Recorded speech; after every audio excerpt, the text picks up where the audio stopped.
Leon Grady glanced at the cracked screen of his datapad, squinting as if sheer willpower might fix the glitch. The blasted thing had been on the fritz since yesterday's encounter with a particularly aggressive sandstorm, one that had the unshakable habit of showing up whenever he'd planned a day off. He tapped the screen again, watching the flicker of corrupted text before muttering, "Great, just great. Can't even get my inventory list right." Behind him, Tiralaya then shifted her weight, arms crossed under matte slate armor that clinked softly with every move. Her long ears twitched slightly, a subtle signal Leon had learned over the past few months meant she was either amused or mildly irritated.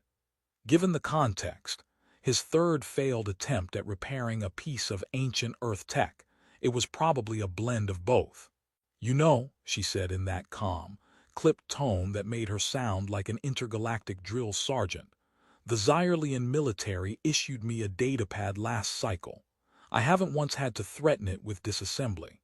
Leon raised a brow. "Are you suggesting my problem is operator error?" He grinned. "Thanks for the vote of confidence, Commander." Her lips twitched. "Hardly, but if you think sarcasm will save you from another week of data loss, you are mistaken." He sighed, then swung his gaze to the horizon where the twin red suns bled into a dusty sky. The world Uxor 9 was a wild place, filled with bubbling mineral vents and the kind of silence that could drown you if you listened too closely. Perfect for a human surveyor with a knack for bad jokes and an even worse sense of timing. "So," Leon said, "how's the intergalactic war effort treating you these days? Last I checked, you were still chasing rogue pirates through nebulae and rewriting the laws of space diplomacy." "Still busy," Tiralaya replied, eyes narrowing slightly. "But field work has its charm. Much more entertaining than endless political debates." Leon chuckled. "Yeah, nothing like getting shot at to brighten your day." She glanced at him, the faintest hint of a smile curving her lips. "You have a peculiar sense of humor for a human."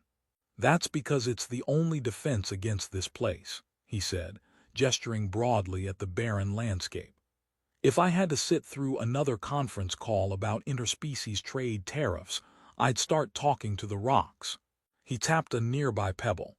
"Hey, buddy, what's the GDP of a dust bunny?" The pebble, predictably, did not respond. Tiralaya shook her head, but the corners of her mouth twitched. "You are fortunate the rocks lack the capacity for retaliation." Leon grinned. "Or maybe they're just shy, unlike you, Commander." She tilted her head. "I am not shy." "That's true, more like intimidating. I mean, those ears could probably pick up radio chatter from halfway across the system." He leaned closer and lowered his voice in mock conspiracy. "You ever use them to eavesdrop on the Zyerlian Council meetings?" Her eyes narrowed further. "I might." They shared a brief laugh, the kind that made the endless isolation of their mission feel just a bit less lonely. The silence that followed was comfortable until Leon's gaze drifted to the small cluster of flowers near the base of a jagged rock formation. Tiny blossoms with bioluminescent petals that glowed faintly in the dusk. Something about their soft light stirred a strange warmth inside him. "You know," he began, suddenly uncharacteristically serious, "I never thought I'd find beauty on a world like this." Tiralaya looked at him, one eyebrow raised. He shrugged. "Guess that's what happens when you spend months alone staring at rocks and data sheets. You start noticing things." She studied him, the soft glow of the flowers reflected in her dark eyes. "You surprise me, human." He cleared his throat, suddenly feeling self-conscious. "Well, I'm full of surprises, some good, some questionable. Like that time you tried to fix your communicator with duct tape and chewing gum." "That was a tactical experiment," he said, trying to keep a straight face. "You wouldn't understand." Tiralaya's laughter was a rare, musical thing that echoed softly over the barren landscape. It was one of the few sounds Leon had come to cherish. It was the sound of someone who was so sure of herself she could afford to laugh at a human's absurdity. "Well," she said after a moment, "if you are so confident in your engineering skills, Perhaps you should attempt to repair the oxygen recycler next. Leon made a face. That's definitely above my pay grade. Of course, she said, clearly amused. But failure is not an option. You do not want to be the reason we have to make an emergency evacuation before the survey is complete. He sighed dramatically. Fine, I'll tackle it after dinner. If I survive. The hours passed with the slow rhythm of two beings far from home, but strangely tethered together by circumstance, and increasingly something else. They shared stories about their worlds, her descriptions of starships slicing through nebulas, his accounts of Earth's messy, chaotic humanity. Ever wonder, Leon mused, if there's someone out there who'd laugh at your jokes? Tiralia's gaze flickered, and for a moment her usual armor of composure slipped. Perhaps, though your humor is unique. Leon smirked. Unique can mean good, or it can mean dangerously weird. I'm hoping for the former. She glanced at him. You humans have a curious way of expressing affection. Try being stranded light years from Earth. Sarcasm is sometimes the only love language that works. As twilight deepened, Leon pulled a crumpled packet from his pocket and tossed it toward her. If you survive my cooking, you might actually want to marry me. Tiralia caught the packet, a dubious ration bar with the faint aroma of burnt coffee, and raised an eyebrow. Marriage is a significant commitment. He shrugged. So is surviving on recycled air and bad food. She studied him for a long moment, then her lips curled into a smile that made his heart skip. Perhaps, she said softly, we are both making commitments beyond survival. Leon blinked. Wait, was that a proposal or just a metaphor? She laughed, a clear ringing sound that made the stars seem closer. Half joking, she asked, mostly. Tiralia's gaze held as steadily. Then, half seriously, I accept. Leon's mind short-circuited. Wait, what? She nodded. You asked, I said yes. That is how it works in my culture. Leon rubbed his eyes, certain he'd misheard the logic of a civilization light years ahead. You're joking, he said. No, she said, voice calm but resolute. I am not. And just like that, the vast loneliness of space shrank to a single moment filled with possibility, and the awkward realization that a joke might just change everything. Leon sat at the edge of the observation deck, legs dangling over the side as the Valkeeper cruised silently through the void. His mind was a tempest of confusion, disbelief, and, if he was honest, something dangerously close to excitement. He kept replaying the moment Tiralia had said yes to his half-joking proposal, a proposal he had not intended to be taken seriously. Now, it seemed, it was a legal and binding agreement under Zyerlian law. How had he gone from just a human surveyor to fiancé of a galactic commander in less than 24 hours? The answer, apparently, was faster than the speed of bureaucracy. Behind him, Tiralia entered the room with her usual graceful, no-nonsense stride. Her long ears twitched as she caught his expression, which was equal parts stunned and sheepish. Still digesting the implications, she asked, voice calm but with a hint of amusement. Leon sighed dramatically. Implications? Tiralia, I just accidentally signed myself up for a lifetime of awkward interspecies family dinners and ceremonial rituals involving at least 3 kinds of fermented glow-lichen juice. She nodded thoughtfully. Glow-lichen juice is an acquired taste. The first sip is an assault on the senses, but it grows on you. Much like this whole engagement thing, Leon muttered. Tiralia leaned against the wall, her expression softer than usual. You must understand, in Zyerlian culture, marriage is not just a union of 2 individuals. It is a covenant between families, clans, and star systems. It carries weight beyond the personal. Leon rubbed the back of his neck. Yeah, I'm getting that loud and clear. I mean, who knew that one offhand joke would result in a diplomatic incident? She tilted her head. You speak of it as if it were a mistake, yet you have not retracted your offer. Well, can you blame me? Retracting a marriage proposal after it's been accepted sounds messy. Besides, I'm still trying to figure out if I actually want to marry you, or if I'm just terrified of what happens if I say no. Tiralaya smirked. Human hesitation is amusing. On Zyro, once an offer is made, it is not easily withdrawn. Leon's eyes widened. You do realize we're not exactly from the same star system, right? I mean, you have long ears and I have a questionable sense of humor. That's a deal-breaker on some planets.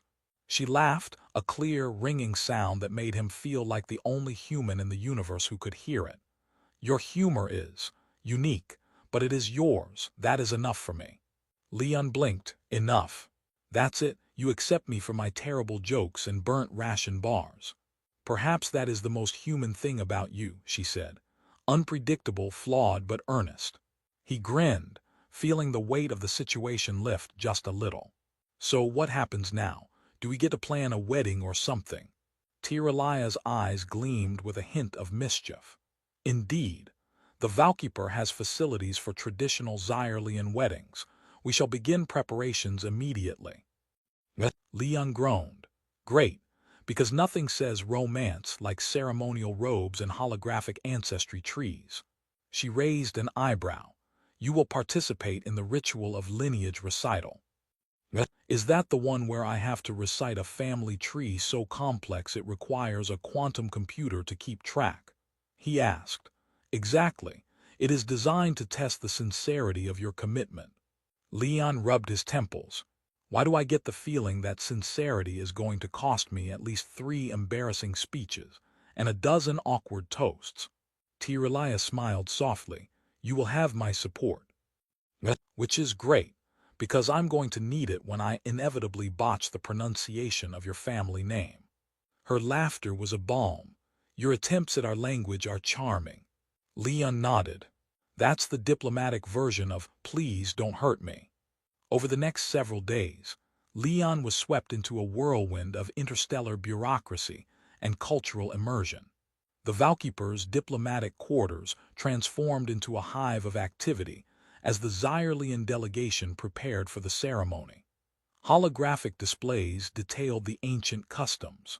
Robotic servants scurried about, laying out ceremonial robes that looked suspiciously like high-tech bathrobes. Leon was introduced to members of Tiralaya's extended family, stoic warriors with piercing eyes and dry humor that often caught him off guard. Your humor is strange, one grunted, handing Leon a ceremonial cup filled with a thick, luminescent liquid. Thanks, Leon said, taking a tentative sip. Is this what you call glow-lichen juice?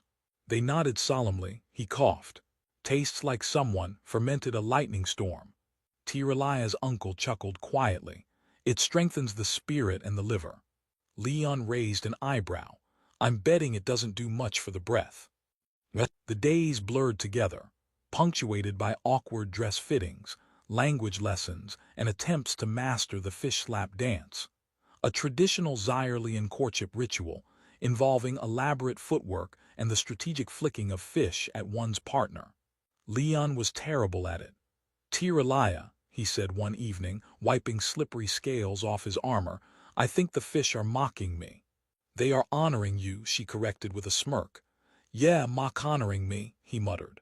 In quiet moments, they shared stories of their worlds.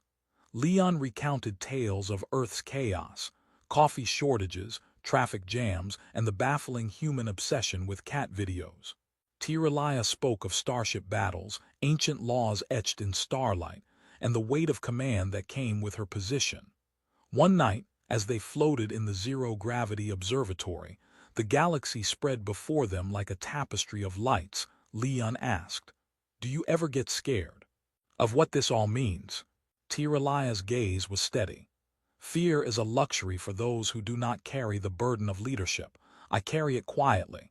Your humor gives you strength. Leon smiled.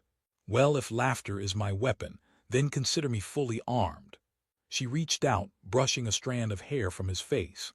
Then let us face whatever comes next, armed with laughter and a vow. Leon swallowed, the enormity of it all settling over him like the quiet hum of the ship's engines. Half joking, he whispered. Half serious, she replied. And in the vast silence of space, Two souls bound by chance and choice began weaving the first threads of a promise neither had expected, but both would honor.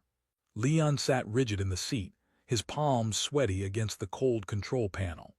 The Valkeeper hummed softly, its crescent-shaped hull slicing through the black sea of stars. Outside the viewport, twin suns cast a pale glow on the swirl. Leon chuckled. Yeah, I'm starting to see that. The Valkeeper shifted course, docking with a sprawling structure that looked like a giant crystalline web spinning through space. A marriage station orbiting a small blue-green world called Virales. The station buzzed with the muted chatter of diplomats, warriors, and curious onlookers, all gathered for what could only be described as the most unusual union of the century. A human and a Xyerlian commander bound by unexpected vows. Leon tried to keep his expression neutral, but the sight of Tiralia's extended family, stoic figures adorned with ceremonial armor and holding weapons that looked both ancient and futuristic, made his stomach do an embarrassing flip. He imagined his own family back on Earth, probably baffled and asking how he managed to get engaged to an alien with ears longer than most Christmas trees. "Tiralia," he whispered, "are we really doing this?" She met his gaze steadily. "Yes, you made the offer, I accepted. Now it is time to honor it." The ceremony began with the ritual of lineage recital. Holographic trees projected into the air, each branch representing generations of ancestors, with names and achievements swirling in glowing script. Leon was handed a datapad containing his family history, or at least what little the Xyerlian archivists could piece together from Earth's fragmented records. "Don't worry," Tiralia whispered as he stared at the screen. "Pronunciation errors are forgiven, but insincerity is not." Leon took a deep breath and began reciting, stumbling over names that sounded like a mix of ancient languages and sci-fi technobabble. "John Grady, son of Michael, grandson of, wait, is this a great-uncle or a cousin?" Tiralia raised an eyebrow. "That distinction is less important than your willingness to honor them." By the time he finished, the room echoed with polite applause, and Leon felt like he'd run a mental marathon. Tiralia smiled warmly, touching his arm. "See, you survived." "Barely," he muttered. "Next up, the glow-lichen juice ceremony." She nodded solemnly. Leon eyed the glowing cup warily. "If this is anything like last time, I'm going to need a fire extinguisher and a prayer." He took a tentative sip and immediately regretted it. The liquid burned his throat and left a metallic aftertaste. "Tastes like someone bottled a lightning storm." Tiralia laughed softly. "It strengthens bonds and spirits." "Or just makes you question your life choices," Leon added. As the ceremonies continued, Leon found himself caught in a whirlwind of customs, trading ceremonial gifts, performing the fish slap dance, and navigating conversations in a language that made his tongue tie itself in knots. During one awkward moment, Leon accidentally knocked over a display of holographic stars. The entire room blinked in surprise before bursting into laughter, including Tiralia. "Graceful as always," she teased. "I call it unintentional starlight manipulation," he quipped. Between the laughter and mishaps, Leon felt something shift.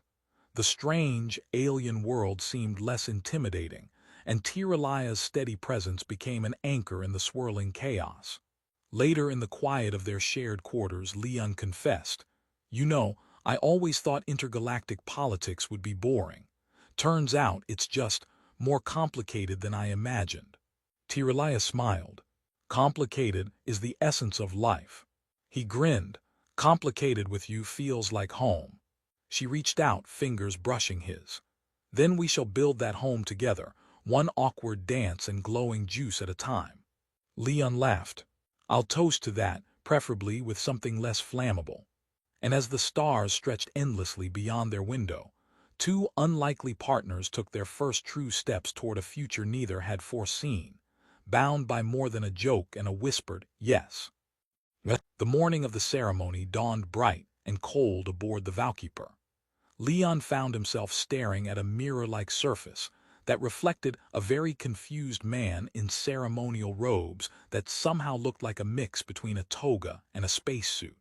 His attempt at smoothing out the wrinkles was immediately undone by a nervous twitch in his hand.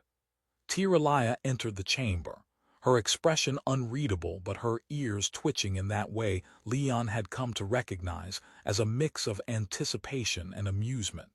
"You look authentically human," she said, voice tinged with humor. Leon shot her a mock glare.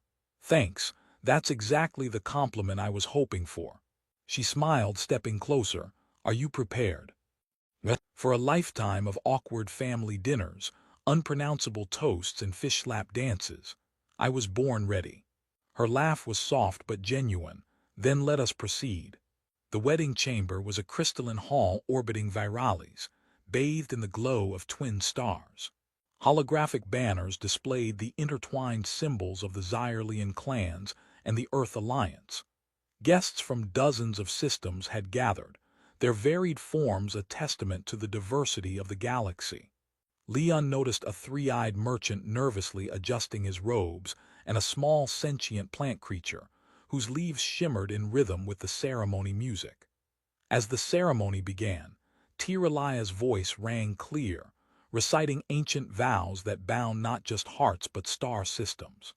Leon struggled to keep up with the complex cadence, his own vows feeling embarrassingly simple by comparison. Midway through, a sudden alarm blared, cutting through the solemnity. The room's light dimmed as red emergency signals flashed. A voice crackled through the station's intercom. "Warning! Unauthorized boarding detected. Hostile forces engaging." Leon's heart sank. "Pirates here now." Tiralaya's eyes narrowed. "It seems our ceremony has attracted unwanted attention." Within moments, the crystalline walls shimmered as force fields activated. Armed figures appeared at the entrance, rogue separatists opposed to the Zyerlian coalition, determined to disrupt the alliance. Leon instinctively reached for the ceremonial dagger at his side, its design elegant but deadly. "Well, I guess this is one way to spice up the wedding." Tiralaya's voice was steady. "Stay close." They moved through the corridors, weaving between blasts of plasma fire and dodging debris as the Valkeeper shook from the boarding attack. Leon's training as a surveyor offered little preparation for space combat, but adrenaline sharpened his reflexes. At one point, he found himself face to face with a robotic assailant, its cold eyes glowing red. With a mix of luck and desperate improvisation, he triggered the espresso machine mounted on his utility belt, which emitted an electromagnetic pulse, momentarily disabling the attacker. "Did not expect a caffeine defense," Tiralaya said, appearing beside him with a smirk. Leon grinned despite the chaos. "Always pack your priorities." Together, they fought their way to the emergency bridge, where the captain coordinated countermeasures. The Zyerlian warriors flanked them, their precision and discipline a stark contrast to Leon's improvisational style. After a tense battle, the pirates were repelled, their ship retreating into the void. The Valkeeper system stabilized and the emergency lights faded. Breathing heavily, Leon looked at Tiralaya. "So much for a quiet honeymoon."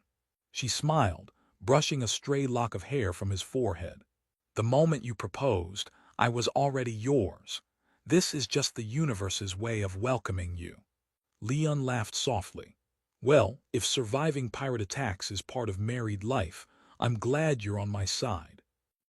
Their hands found each other's, fingers intertwining as the station systems hummed back to normal.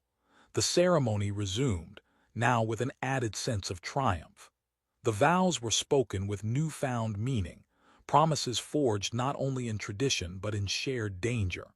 As they exchanged rings, bands forged from stardust and earth steel, Leon whispered, "Guess this is one wedding story that beats all the others." Tiralaya's eyes gleamed, "And one we will tell for light years to come." Amid laughter, applause, and the occasional cheeky comment about Leon's espresso-powered defense tactics, two souls bound themselves together, not just by ceremony, but by trust, courage, and the unexpected twists of a cosmic joke turned promise. Leon blinked as the gravity adjusted back to Earth normal levels, a welcome relief after weeks of zero-G and questionable space cuisine. The small apartment overlooking the city skyline felt both foreign and oddly comforting. Tiralaya sat across from him at the tiny kitchen table, her long ears twitching as she carefully examined a device that looked suspiciously like a human toaster. "So," Leon said, sipping a cup of actual coffee, "you think this toaster thing is worth the fuss?" Tiralaya raised an eyebrow. "Your Earth appliances are puzzling. It appears to convert bread into a warm, crispened substance." "Breakfast technology at its finest," Leon said, grinning. "You're getting the hang of it." She smiled, an expression that, for someone who could command fleets and recite ancient oaths, felt remarkably human. "And how are you adjusting to Earth?" Leon shrugged. "Honestly, it's a mess. Traffic jams, endless paperwork, and the smell of hot dogs everywhere." "Sounds charming," she teased. He laughed. "It is, but you know what? I've learned that home isn't just a place. It's the people you share it with, even if one of them has ears longer than a nebula." Tiralaya reached across the table, taking his hand. "And I have learned that humor and warmth can bridge even the widest gaps in the galaxy." Their days settled into a rhythm of shared discovery, visiting Earth's wonders, navigating cultural quirks, and occasionally driving each other mad with misunderstandings. Tiralaya's attempts at mastering elevators ended with a minor, and thankfully harmless, tumble. Leon's attempts at cooking still set off smoke alarms more often than not. One afternoon, a news holo flashed across their living room, showcasing a headline: "Human and Xyerlian Commander Unite, a symbol of galactic hope." The story highlighted their viral wedding broadcast and how their union had sparked conversations about peace and cooperation across star systems. Leon shook his head. "I never imagined a joke proposal would make me a galactic celebrity." Tiralaya chuckled. "Sometimes the universe has a peculiar sense of humor." He glanced at her, eyes softening. "So what now? After all the ceremonies, battles, and media frenzy, what comes next for us?" She squeezed his hand gently. "We live, we learn, we laugh together." Leon smiled, feeling the weight of their journey settling into something warm and steady. "Guess that means I'm stuck with you." "For all eternity," she replied with mock solemnity. He laughed. "Good, because I can't think of anyone else I'd want by my side when I inevitably mess up the next family dinner." "And I will be there to remind you of every misstep," she said, her eyes twinkling. Leon leaned back, taking a deep breath. The galaxy was vast and unpredictable, but in this moment here with her, it felt like home. "Half joking," he murmured.